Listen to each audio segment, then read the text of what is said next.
All right, let's go ahead and get things started. So, thank you all so much for joining. I wanted to just formally kick off the second session of our fifth annual health symposium. So, if you missed our first session, we have the recording of that we can share. And if you did miss that session and the kickoff of this year's symposium, I just want to share a little bit more about what this entire event is and why we do it. So, this is one of the highlights of our year here at Good Dog, and it's how we're able to give back to our breeder community by providing them with these free virtual opportunities to learn from experts and really allow everyone in our community and also breeders who are not part of Good Dog to really get the best in class canine health information to help everyone raise the bar on their programs and ultimately just help us all build a healthier future for our dogs. So every single person who is attending this webinar is a part of that bigger effort to build a healthier future for our dogs. So everyone should already feel very proud of themselves. These are not just presentations, they're really interactive opportunities for you to ask questions from experts who are really shaping the future of canine health. Um, and it's really just at the heart of what we do here at Good Dog. And I think all of us coming together for these events just proves that we can really transform the world of dog breeding through just simple conversations and presentations like this. So we're just so excited to have this health symposium up and running for the fifth year in a row, which is very crazy. So for session two of our month-long symposium, we have Dr. Carla Barstow joining us for a presentation on pre-breeding genetic counseling. So in this discussion, Dr. Barstow will teach us how to assess health and genetics before breeding to minimize inherited disease risks and make informed reproductive decisions. So lots of exciting stuff for us to get into today. But before we do that, I just want to thank our friends at Purina Pro Plan for sponsoring this event and helping us bring it to life year after year. Many people have already found the chat box to introduce themselves. So I do want to mention that you can also use that throughout the presentation to ask questions, share comments, thoughts, whatever it may be. We're going to prioritize some of the previously submitted questions during the Q&A session after Dr. Barstow's presentation, but we'll also try our best to get through ones that come in live through the chat as well. So please feel free to use it to ask anything you'd like. One more thing, if you have joined our symposium in the past, you know that we post a quiz, a very short quiz after every session, so you can just test your knowledge with what you've just learned. And if you complete all 4 quizzes by the end of the symposium, you're automatically eligible to win very fun prizes from Purina, Snuggle Puppy, Revival. So we're really excited to have those giveaways for everyone at the end of October. We already shared our session 1 quiz. Maybe we can drop that in the chat again so people can fill that out if they haven't done that already. And then we will have our session 2 quiz up after this presentation in our private Facebook group and our newsletter. So keep an eye out for that. And I believe those are all of the housekeeping things. I want to just quickly share a little bit about Good Dog for anyone who is new here. We are on a mission to build a better world for our dogs and the people who love them by advocating for dog breeders like yourselves, educating the public, and promoting canine health and responsible dog ownership through events just like this. We're an online community created just for responsible dog breeders to connect with quality Good Dog buyers from all across the country and find forever homes for your puppies. We help breeders place their puppies. We do everything for them from start to finish, and we support them throughout that entire placement process. So anything from getting your litters listed, connecting with quality applicants, getting payments securely for your puppies, and all of those smaller things that happen in between a litter of puppies being born and going off to their new homes. Good Dog is here to support breeders every step of the way through that. We also offer a number of free educational resources and health-related discounts to help your programs thrive in other ways and support them in that way too. So if you're not yet a member of our community, we would like to have you learn more by visiting gooddog.com/join. You can also just reach out to us anytime at breederteam@gooddog.com if you have any questions about our community, want to know more about our benefits, our placement software, anything I just mentioned. We would absolutely love to talk with you more about it. And then last thing for me before I pass things over to Dr. Barstow, I just want to share a little bit more about her amazing background in canine health. So Dr. Barstow is a diplomat of the American College of Theriogenology. She's also an active member of the Society for Theriogenology. Dr. Barstow practices in small animal medicine in Lakeland, Florida.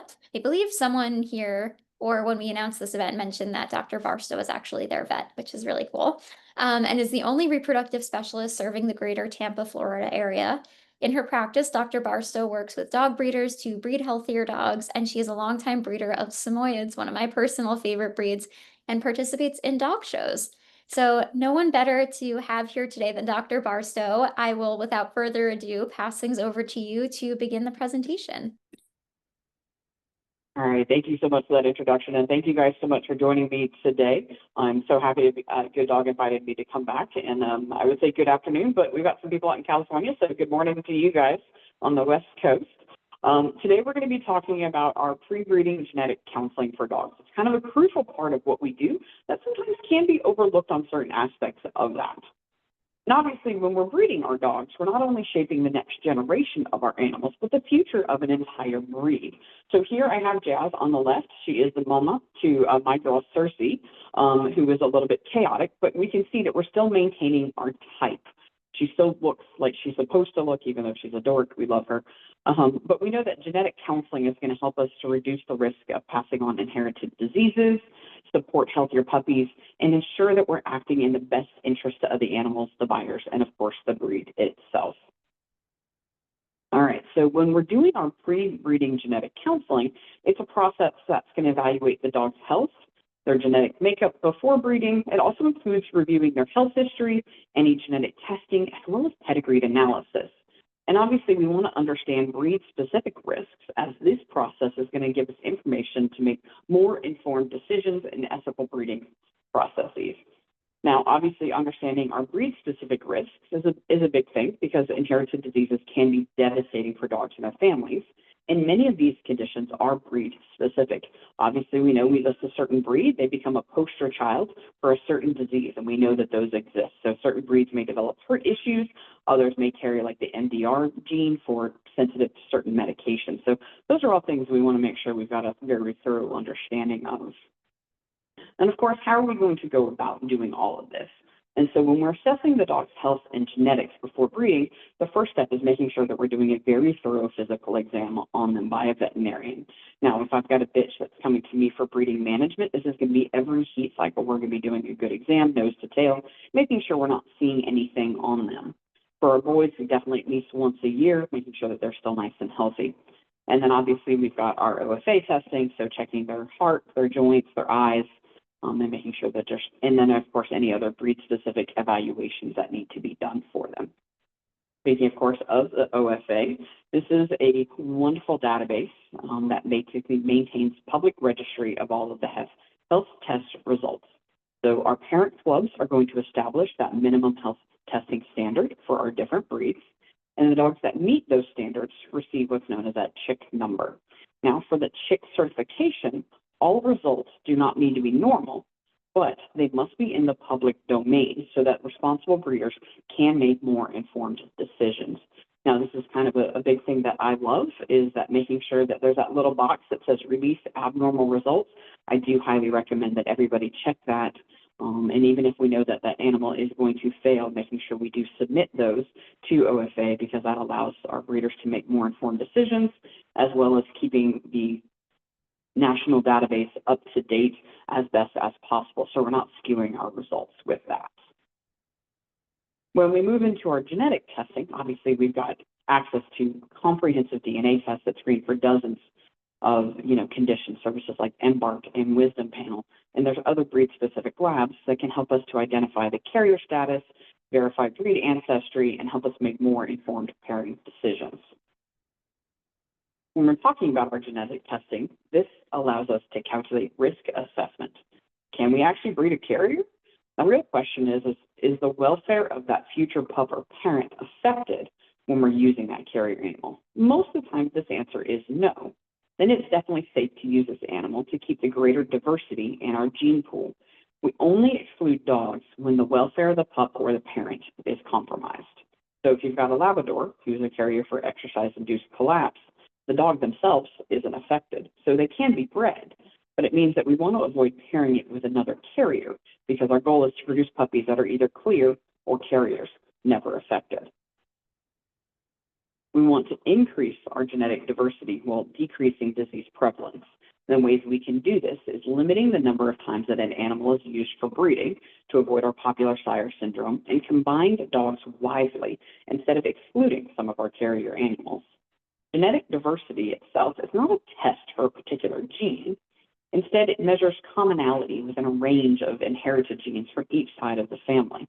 A high genetic diversity score indicates a wide variety of different traits, while a low score indicates a lesser variety.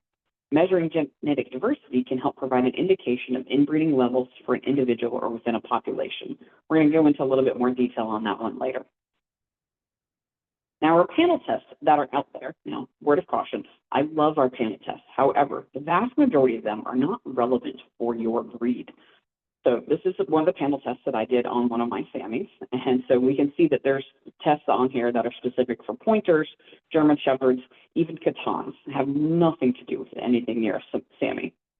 And even the sheet tells us that the research has not been linked these conditions to dogs that are similar of my breed. So something just to kind of definitely take a peek at.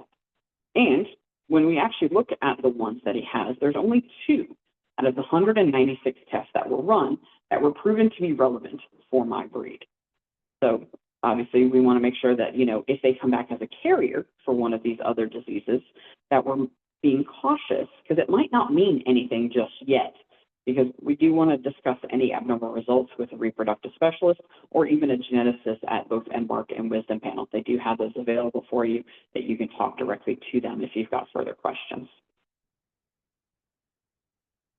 Now, just because the DNA test says that they're affected, so talking about like degenerative myelopathy here, does this mean that they're going to have clinical signs? Now, diseases like degenerative myelopathy have an age-related reduced penetrance. So just because the DNA test says that they're affected doesn't necessarily mean that they're going to get clinical signs. And some of these tests come back as a risk or increased risk. Now, this usually means that they're at an increased risk of getting the disease, but they're not guaranteed to get the disease. So that's kind of one of those things that we breed with caution when we have some of these. Now, kind of switching gears just a little bit, I want to go into some of the mode of inheritance, because this is kind of an important thing to know, because some diseases are dominant, some are recessive. We also have X-linked conditions and polygenic traits. So poly meaning many, have lots of genes that are influencing those traits. So those are things that are going to be more like temperament and some of our orthopedic conditions. And without knowing a dog's genetic status, we can actually risk breeding through carriers of a recessive condition, which can result in some affected puppies. So we talk about recessive mutation actually a lot because it's hidden. So it doesn't necessarily show up in every generation, or it's going to skip multiple generations because you have to have 2 copies of this to show a recessive disorder. So individuals with 1 copy can be carrying it and hiding it long before it ever shows up in your line.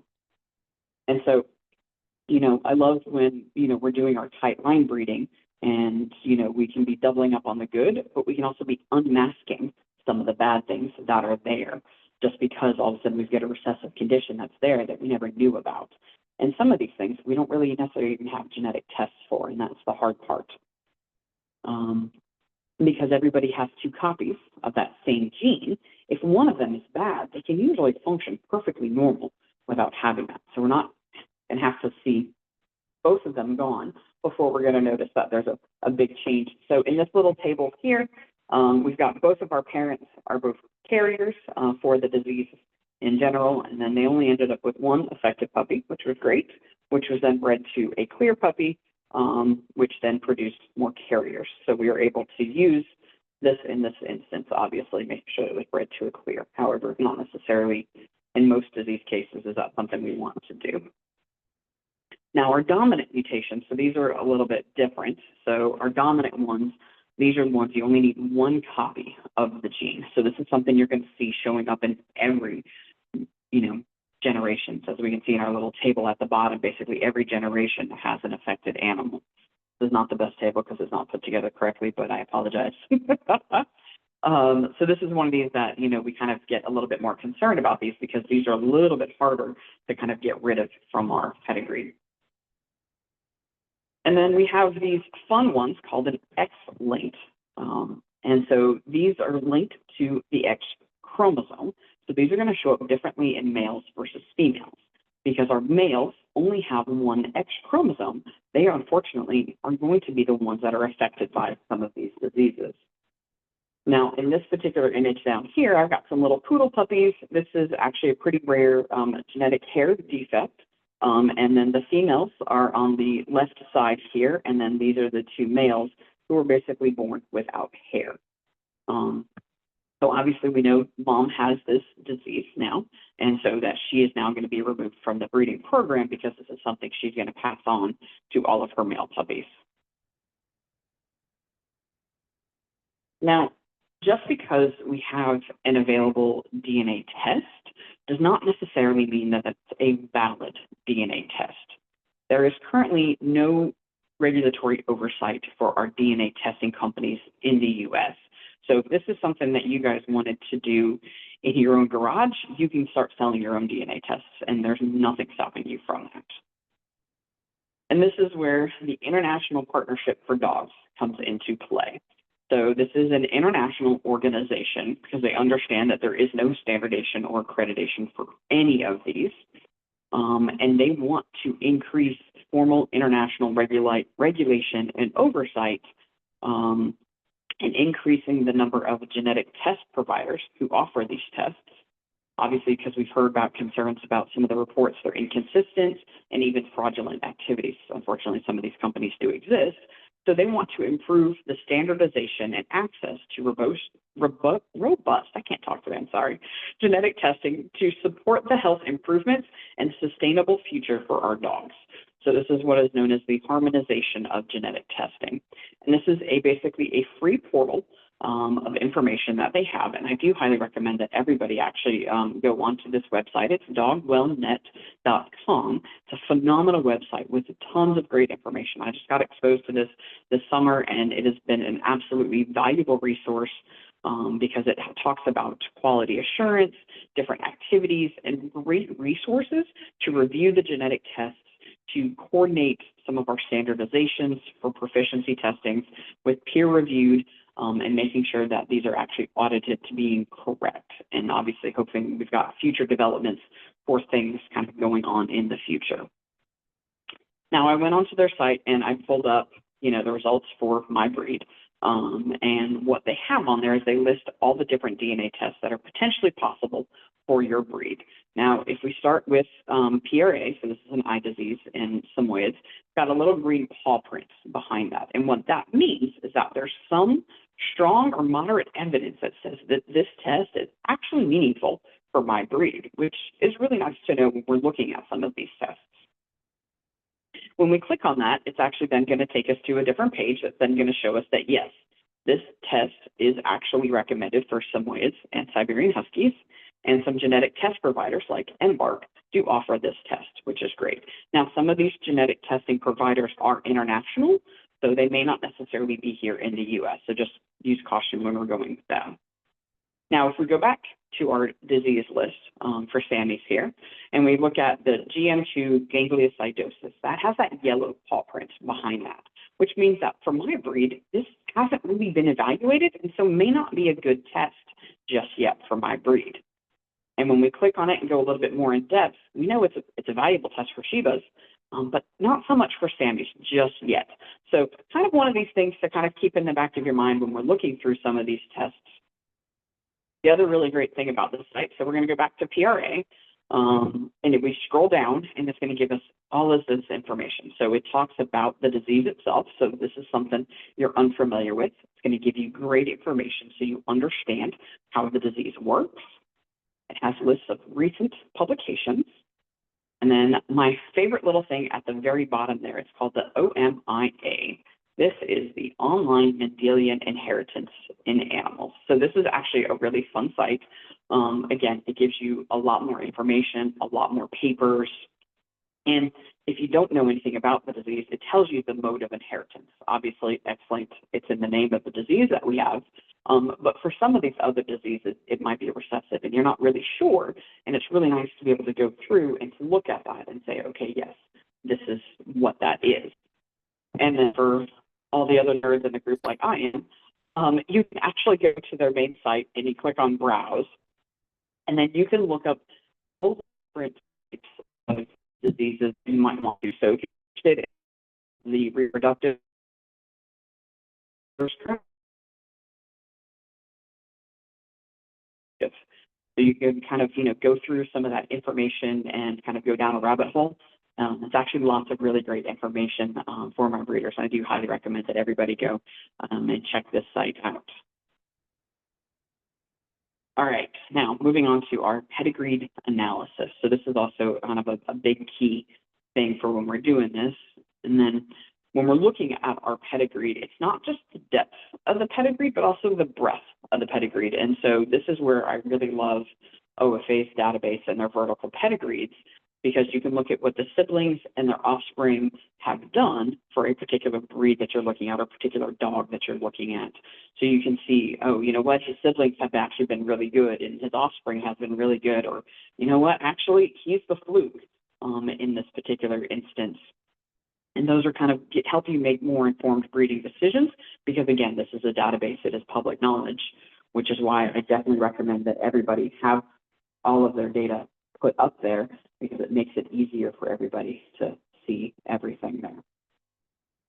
And then when we're talking about all of this, it's not just necessarily about who the parents are, but how closely related they are. And this is where the coefficient of inbreeding comes in.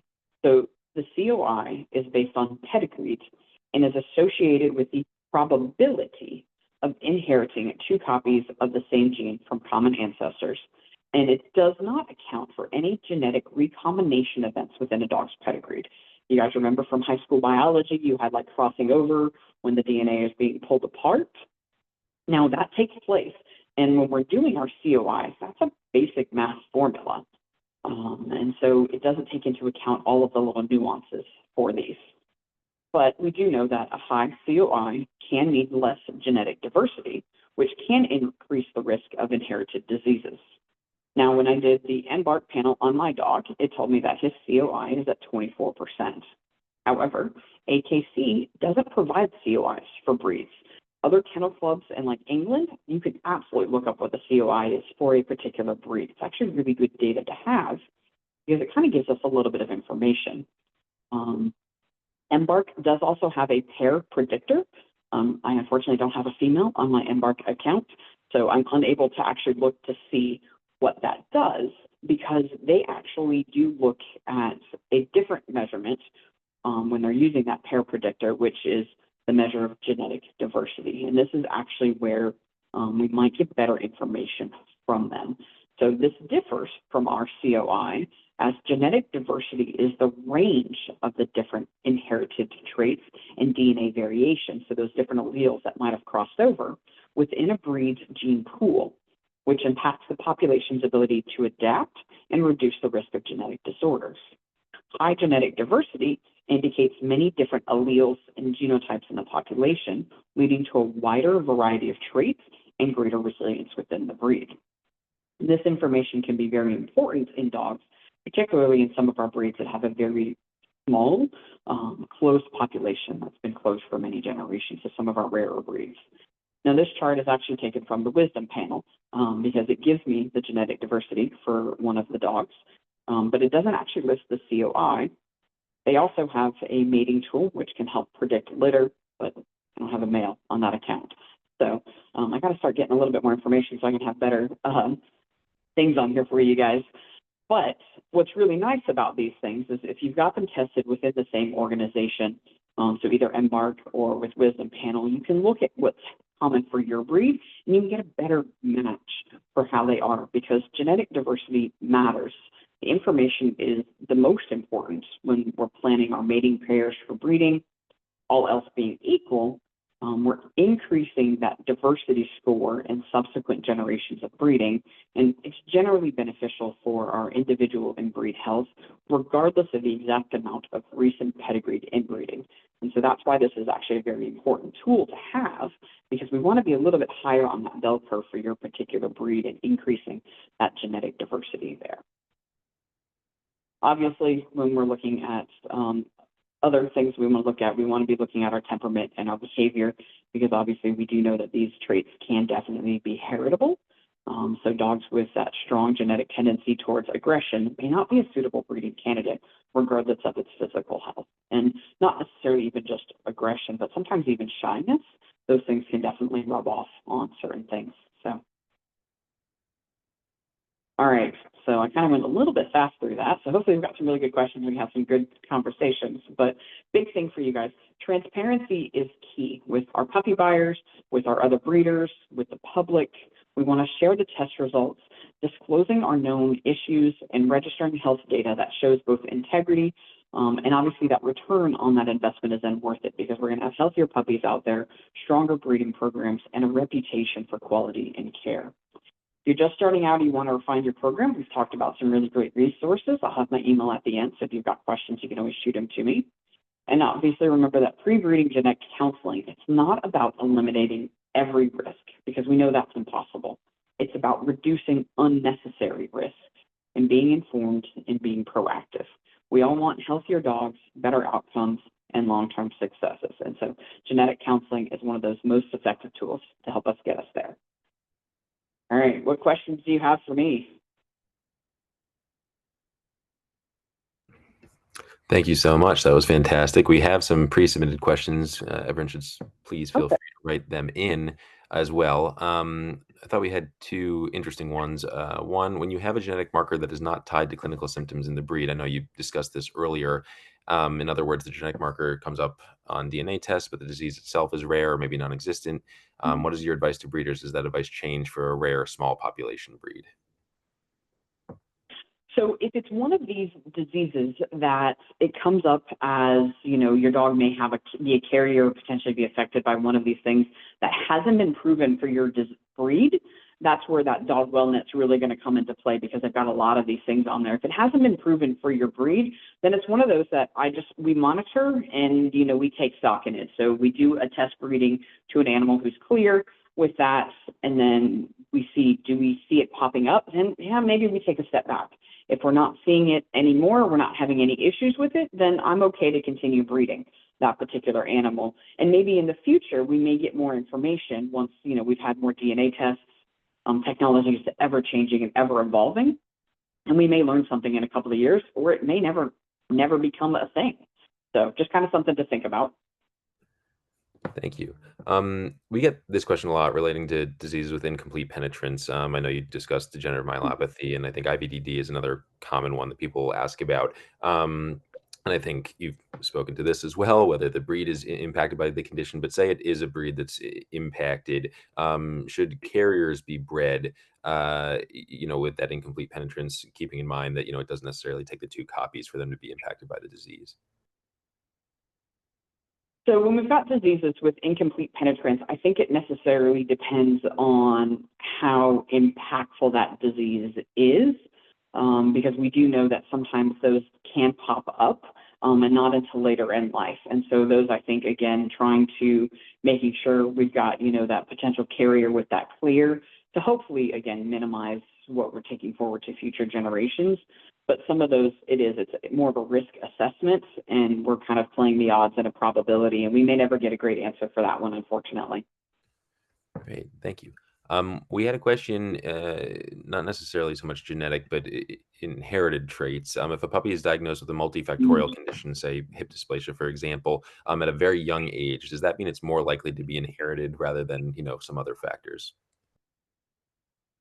Oh, that's a great question. So we do know with hip dysplasia, because it is a polygenic trait, if I've got a young animal that's more affected by things, I do sometimes wonder, not necessarily, it could be genetics, obviously genetics could be playing a role, but is this also more of, and I apologize that I'm absolutely blanking on the word, but like a developmental defect, something just didn't develop correctly in the animal. So my personal dog, Ace, you got to see some of his DNA stuff. He was born with a heart defect that is actually very common in Labradors. And so that was just something he was born with. Obviously, he was never bred anyways, just as a precaution. But some things, they happen, unfortunately. I've had a bilaterally dysplasic dog at 6 months of age out of 2 OFA excellents that have never had any other future issues as well. So I do wonder sometimes about it just being one of those things that's so much that has to go right. And it's amazing that it does as often as it does. Thank you. We had another interesting question, I think, with conditions where you're talking about risk prevalence. Can dogs develop certain conditions even if they're genetically clear for those? Using maybe If degenerative they're myelopathy as an example, or IBDD again. So now there are some, if I'm remembering correctly, especially with degenerative myelopathy, there is a couple of different DNA markers that, yes, on one test, they may absolutely come up clear for it because they are not testing for the right marker. And sometimes those things can come up, and we've seen that in a couple of breeds because the most common marker that's in some of these panel tests may show them as clear, and that's sometimes where, it's kind of a fluke for those breeds, and sometimes that's better to actually go directly to the university who's doing that testing, which I think for DM is like University of Missouri, because technically if they don't have the gene, they shouldn't get the disease, but maybe it's, things happen, there's a different defect that happens to cause the same thing. So having DNA banking on your animals can be beneficial for researchers in the future. Amazing. Thank you. I think we have time for one more. I know you spoke to COI during the presentation. Someone was wondering if you have any resources where people can pursue, those values for their own programs. There's lots of great resources online for calculating your COIs when you're looking at those, several good math formulas. Obviously, when we're looking at those particular numbers, we want to have lower numbers is better, but know that sometimes that's not a possibility depending on what's available for your breed pool and the genetics that you have. And that's where I really love the genetic diversity testing that can be done between like Wisdom and Embark, to making sure that we're actually keeping that genetic diversity as wide as possible, because then we can be limiting traits that way without necessarily looking so much at COI, because AKC doesn't really give us good COI because it's not something that they're overly invested in at this particular moment. Amazing. Well, thank you so much. That presentation was fantastic. Nicole, I will turn it over to you. Thank you. That does remind me, I just want to mention to everyone here, especially if you're already part of our Good Dog breeder community, we do offer discounts on those tests with Embark and I believe Wisdom Panel as well. So we can drop our discounts page into the chat right now, just so people who are already part of our community can have access to that. And if you're not part of our community, all the more reason to join so you can access those discounts. But we do want to make sure that we can do our small part to help make sure that those tests are accessible to breeders. So I just wanted to mention that. Thank you both so much for such a great Q&A. Dr. Barstow, thank you for such an incredible presentation. Thank you to our community for joining us today for session 2 of our symposium. A reminder to head over to our private Facebook group tomorrow for a discussion and our favorite takeaways about this event. We'll also have our session 2 follow-up quiz there as well, so you can test your knowledge. We'll also have the recording, so don't feel any pressure to get everything correct in the quiz the first try. And we'll also just have the recording available tomorrow for anyone who just wants to rewatch. And I will leave everyone with a preview of what we have for session 3 next week. So continuing with our symposium, we will have Dr. Julie Cesari coming back, and she will be presenting on newborns when puppies crash and burn, which is a very compelling and interesting title. So she'll be presenting on that next Wednesday, October 15th at 1 p.m. Eastern, right back here on Zoom. So if you have not registered for that yet, please do. And Dr. Barstow, I believe we will be seeing you again to round out our symposium for our breeder Q&A roundtable at the end of the month. So until then, thank you so much again, Dr. Barstow. Thank you to all of our attendees, and I hope everyone has a great rest of their day. Bye, everyone. Thank you. Thank you, guys. I'll see you later. Have a good day.